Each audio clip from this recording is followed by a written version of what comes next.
In this video, I'm going to redo the connections to this PCB in KiCad. And I'm going to redesign it as a 4-layer board versus a 2-layer board. The 4-layer board gives me a lot more flexibility to put the ICs in a dense pattern because I don't have to worry so much about routing power and ground. It really makes things far easier to accomplish. It also opens up some additional or removes some of the constraints, I guess, in manufacturing, because my manufacturer on a 4-layer board allows for thinner traces, which makes it a little bit easier to also route. It is really a game changer in the PCB layout. I'm able to, versus this board, actually shave about 25% of the surface area from this board into the new board simply by changing to a 4-layer board. I've got traces routed on top and on the bottom, and then the two center or internal planes are ground and VCC. So I have about 8 hours of video on this. It is a very tedious, very fussy process to convert a schematic into a printed circuit board design. I'm going to heavily edit that down. I don't want to present 8 hours worth of footage for you to watch. Anyway, let's get right into this. Hi, my name is Adam. I'm building a 16-bit computer from scratch. I hope you'll join me on this journey. Well, I had some settings wrong in OBS Studio, unfortunately, and I lost a lot of video. I've got tons of audio, but a black screen to go with it, which is unfortunate, but turns out the way I had gone, my PCB vendor is not able to do blind and buried vias, so all the work I had done anyway is for naught. So I have to redo it all anyway. The only exception to that is this schematic, which was updated, where each of these 4 bits here and each of these 4 bits down here, I changed from the most significant bit being connected to A to the least significant bit in each nibble being connected to A. And then therefore the most significant bit is now connected to D. So I had to reorder each of these, both the output and the input into the counter, all the way across these 4 ICs. So that was done. Unfortunately, that footage was lost, but I didn't want to make a change to the boards without having that background in place as well. Now, I've gotten rid of my PCB, and I am now importing a fresh copy right into the printed circuit board. I believe that I can make this a 4-layer board, and I intend to make this a 4-layer board. But my vendor, again, doesn't support blind and buried vias, so everything has to be a through via. So it may be a little bit more challenging to route everything, but I think I can get this a little bit denser than I have it on the previous board, and I'm going to make an effort to kind of do that here with this. So with that said, let me set this up. Physical stack up, I want to make it 4 layers, and then once I do that, I want to go back into the board setup, and I actually want to rename this inner copper. I want the one right below the front to be ground, and I want the other one to be VCC. That keeps things straight for me, such that over here, when I'm selecting a layer of the board, I know if I'm selecting the ground plane layer or the VCC layer. And then all my signal routing will be on either the top or the bottom. Now, the other thing I want to change here is I want to make this a power plane. I don't want to make this a power plane. So the ground and VCC are both power. The top and bottom are signal planes. One other thing that I'd like to do just for my own sanity is down here there's a lot of user related planes that I don't need. So I want to actually remove those from the stack up here on the right hand side of the screen. So I've got a much smaller list of things to try to deal with. But with that, I want to see if I can try to figure out exactly how to align all of this stuff and get the right Well, get the right density, really. There's a lot of ICs, there's a lot of connectors. Oh, one other thing while I'm thinking about it, one other thing I did on the PCB is I added a second power jumper, and I believe I'm going to add a third. Let's just knock that out right now. And so if I annotate that and then run the electrical rules check on that just to make sure that it's there, save it, come back here, F8, it'll update the PCB, and I should have a brand new jumper here. So now I'm going to go through the layout, and the first thing I want to do is I actually want to set everything to be 2.54 millimeters, or 1/10 of an inch. And the reason I want to do that is I want to make sure these pins line up with a 1/10 of an inch increments. And the reason I want them to line up with 1/10 of an inch increments is I want them to be able to plug into a breadboard. All right. So let me see if I can get this layout started. Notice that the center of each of these pins actually sits on a cross mark. That's what I'm intending to do here. I demonstrated something that what I wanted to see, and it doesn't line up that way. That's awesome, Adam.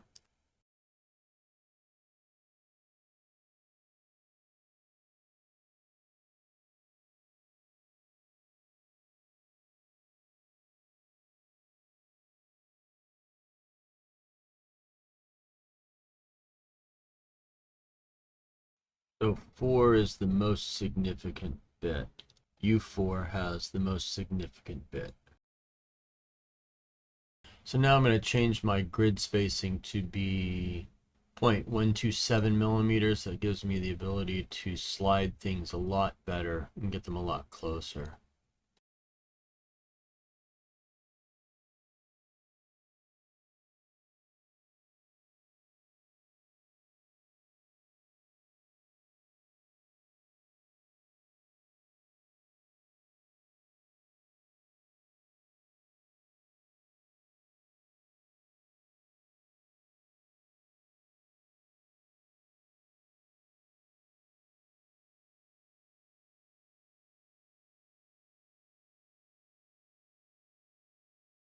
So now the question is, can I actually fit everything into that space? I'm not sure. So now let's see here. I need, so the least significant bit is on top. The most significant is on the bottom. This leads me to my first challenge. I may want to reorganize or resequence the order in which these bits are dropped into this IC here. So right now the way I've got it is that each one of these has to cross over, so they have to go opposite directions from each other, and that's a challenge. And then of course I've got to go out this way. I guess the question then becomes, do I reorganize these in such a way that the carry and borrow against the clock up, clock down are farther away? And then I can keep the sequence here, because this would then turn into bit F. Bit F is easily brought up here, and it just kind of flows around in that direction. So I think that's going to be the better way to go. It's going to make things a little bit harder for these counter chips, but I think overall easier for the rest of the build. So let's get that done.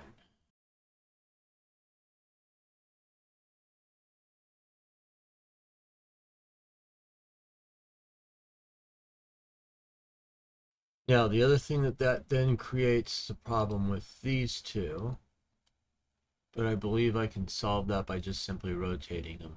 And that makes it a little harder to get everything to the right position here.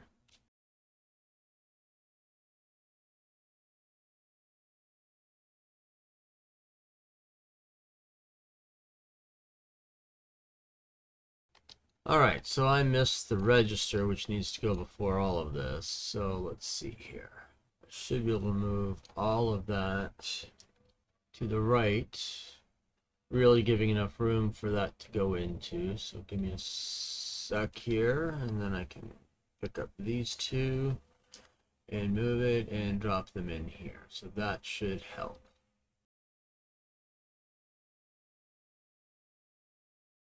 All right, I think I'm going to go ahead and get rid of this extra power here. And the reason I'm going to do that is because I think if I've got power on both corners of the board, I should be good.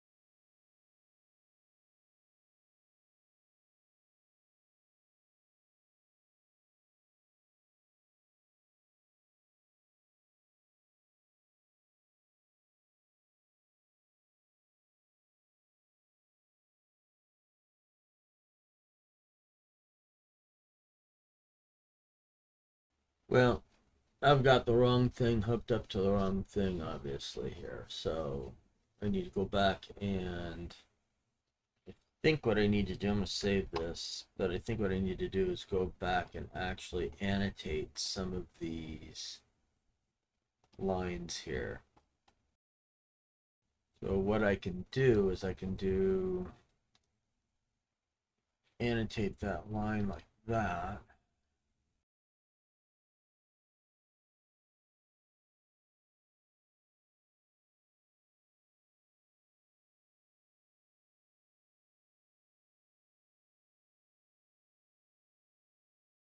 Okay, so just make sure that I didn't create any problems. Oh, it didn't like that. What was the problem again?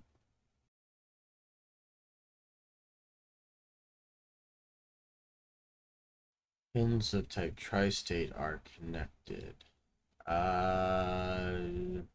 They should be connected. That's why.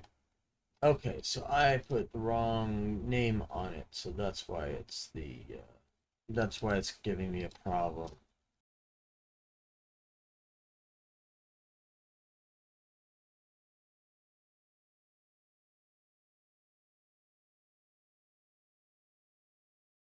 You can see here I've got load LED, ink LED, deck LED.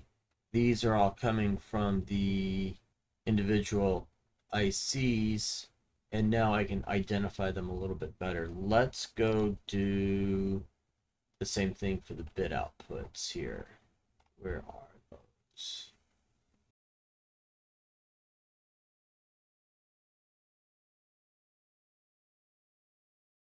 Now I can move that out and go find the load LED.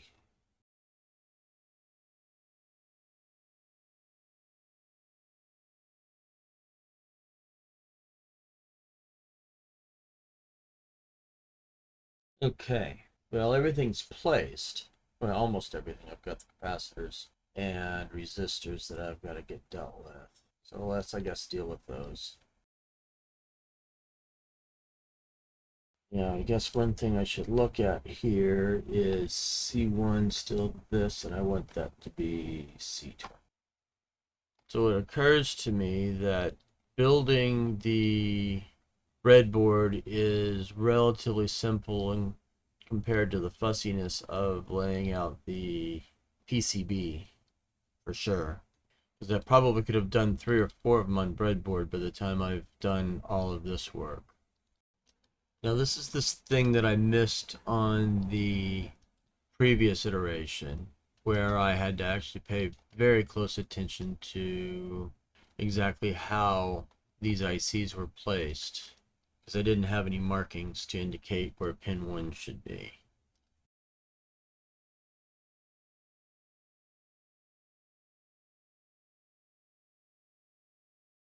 Which these are, this could be a recipe for disaster because these are rotated 180 degrees from the ones above them. So we'll have to see how that works out.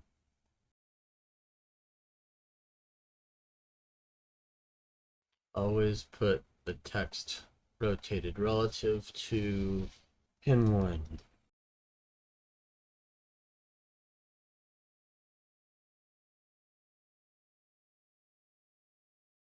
Now this is going to be very dense. This is going to be a pain to route.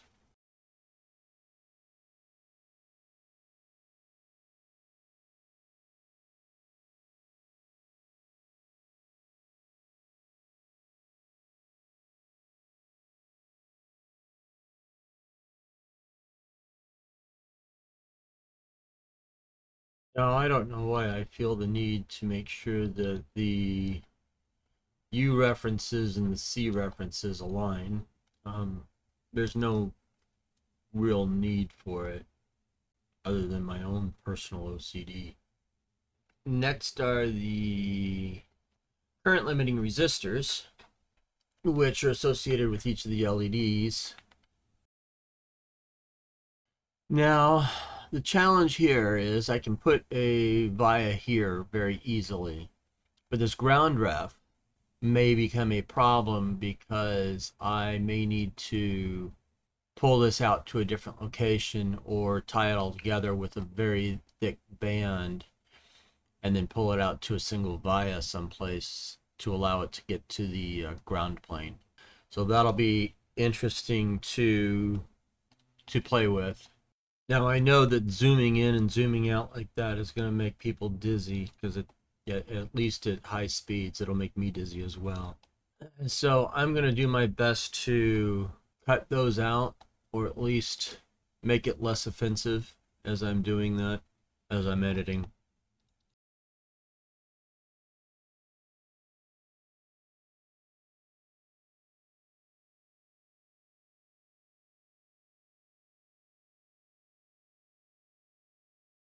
Okay, so I've gotten down to no warnings, and the only thing that's left to do is to wire this up. I can do that. That's going to be quite the challenge, is to make sure that I can actually make that happen. So things like, let's start over here with these. Let's start down here. I've got VCC here, and I need to place a via there because it needs to go all the way through. I also kind of need to place one here. I also kind of need to place one here. And then I need one here. So now this is VCC as well. Now, these three, on the other hand, I can easily route together and then route to the via. And that should take care of all of that. Now, if I am to, let's see here, this VCC, if I am to do this, and then from here to that VCC and there to that VCC, that should all work well. And then if I go from the ground here, I should be able to ground to that ground as well. And those are all taken care of. On the top, I want to route these two together and these two together. On the bottom, I want to route these two together and these two together. And then for the ground, I want to route these two together and these two, not those two. The VCC plane, I want to route these two together. Now on the bottom, I also want to extend that out to there and that out to there. And as a matter of fact, I'll just go ahead and extend it out to there.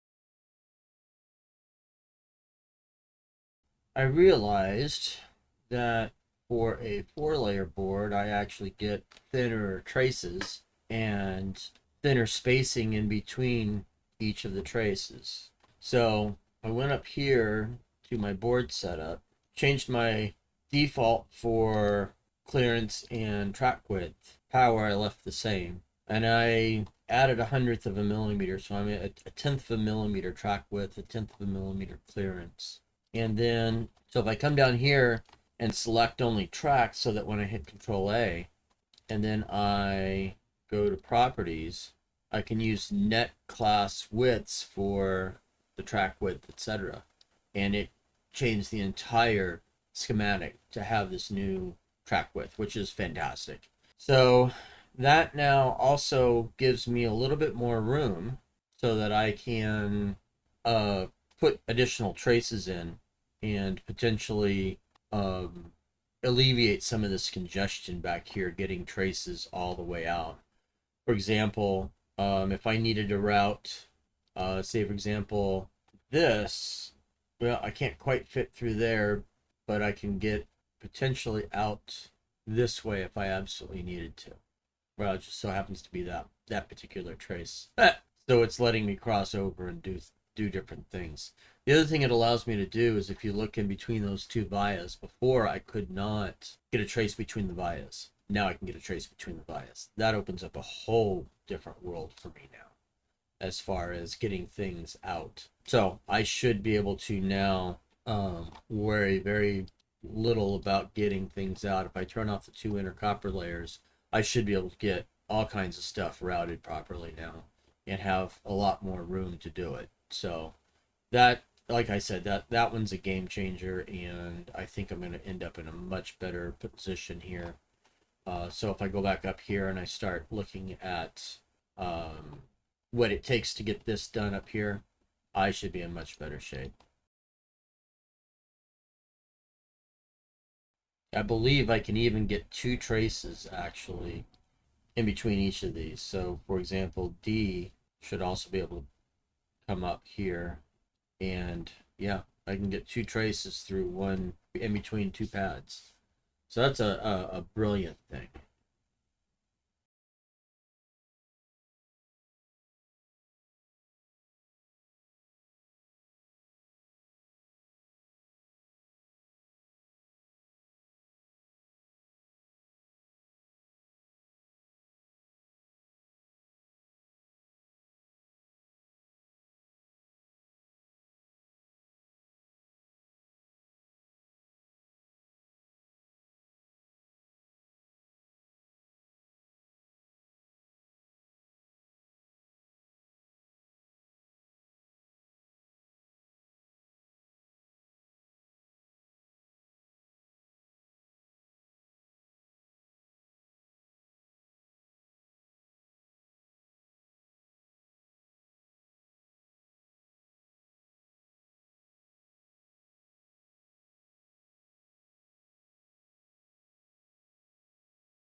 Perfect example of why I say this is such a game changer to have thinner traces.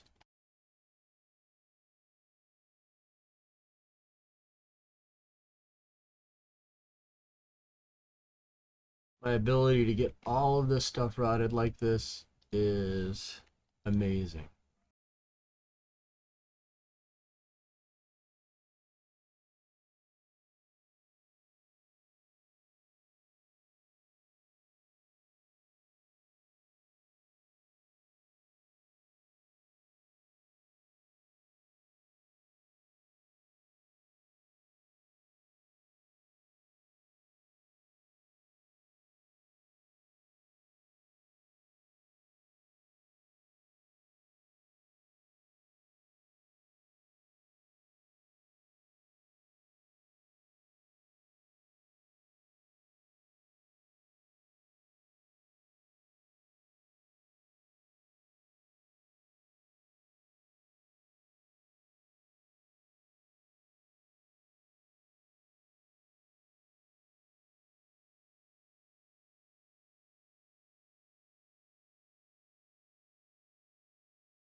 I'm trying to find my one unrouted line. I have no idea where it is. I should be able to see it at this point. Is this it up here? That is it up there. No, that's not it up there. Oh, come on. Is that it right there?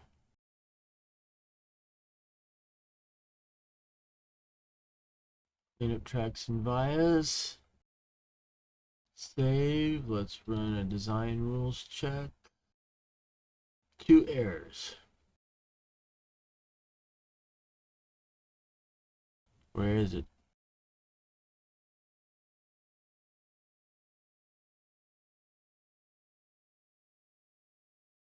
So I've got a ground ref. There it is.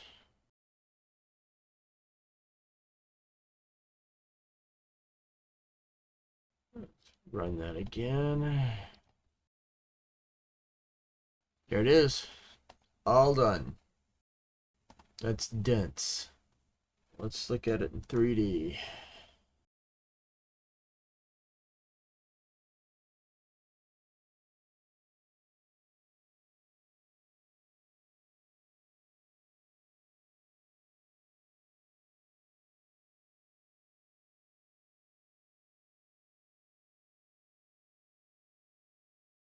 It's gonna, if it works, it's gonna be amazing.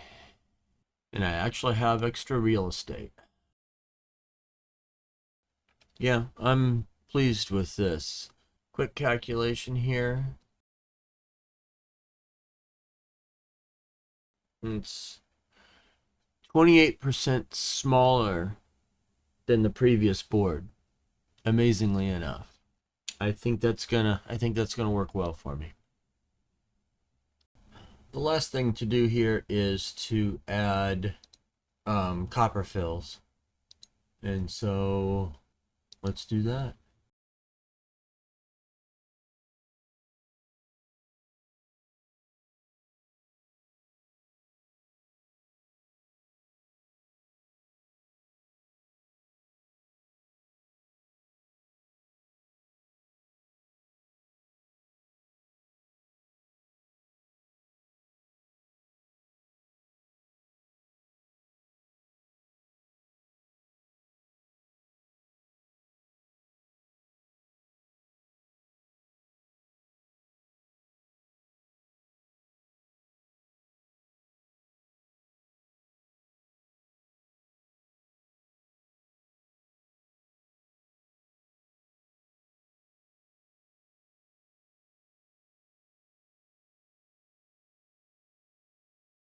So on the top layer, that should give me ground anywhere that I have room to put ground.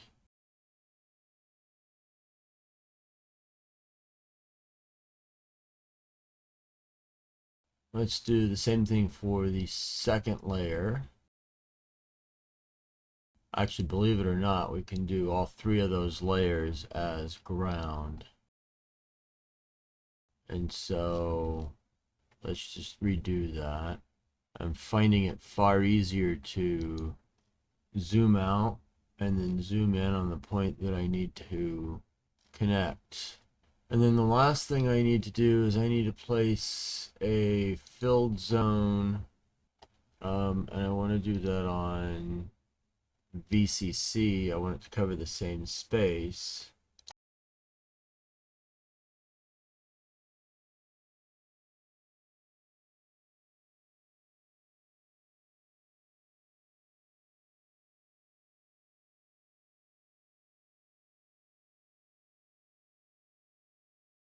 Fill all zones. So my top zone here has some islands in it, some places where we could potentially put some vias and tie things together a little bit better. If I go to the ground plane looks really good, really well filled in. Again, the VCC plane as well. And the bottom plane has some pretty big holes in it. So let's see here. Let's turn off these middle two planes. And you can see we've got quite a bit to clean up here. So I'm hitting the letter B as my hotkey here to try to fill in some of these spots. So a via there would be beneficial. Now, I don't believe that I have the same problems with islands using a 4-layer board and a dedicated ground plane that I would otherwise. So I don't know that I've got necessarily a problem here. I'm just trying to stitch things together a little bit better.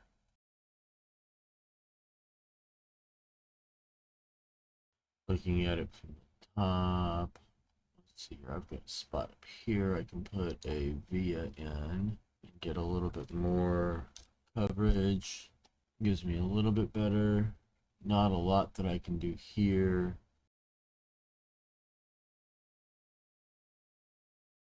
Yeah, let's go back to the bottom view. Again, I don't think there's a whole lot I can do here. I mean, I could add some, such as here and there. Oh, maybe not there. It'll give me a little pad right here of additional ground.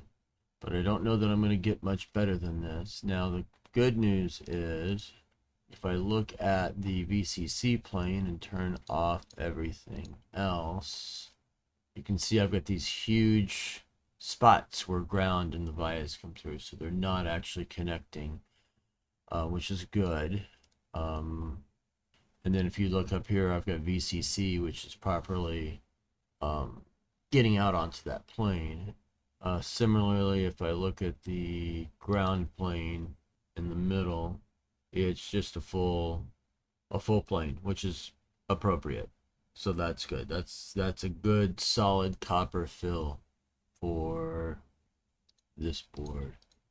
So my next task will be to export the Gerbers and upload this off to GLC PCB so that they can start manufacturing. But before I do that, I want to make better use of the shipping fees. So what I'm going to do is design up a few additional PCBs so that I can actually throw them in and have them included in that order. So let me work on getting those done as well. But in the meantime, this is a good PCB at this point, from what I can tell. I'm going to try and upload and just put it into my cart. I want to make sure that they don't reject it based on the trace size. And I don't think they will, because it's a 4-layer board, and based on the capabilities that they publish, I think I'm in good shape there, but I want to be absolutely certain of that. Well, I still have a pretty robust list of things to do, and I'll have those up here in the corner. But the next objective is to create some stand-in for memory, if you will. My goal is to free run the CPU such that no matter what address is being sent to memory, I have an endless supply of no-op instructions to execute. Means we're going to have to get into some of the opcodes and start defining what those are going to look like. And I may cheat a little bit and actually not have memory in my temporary memory.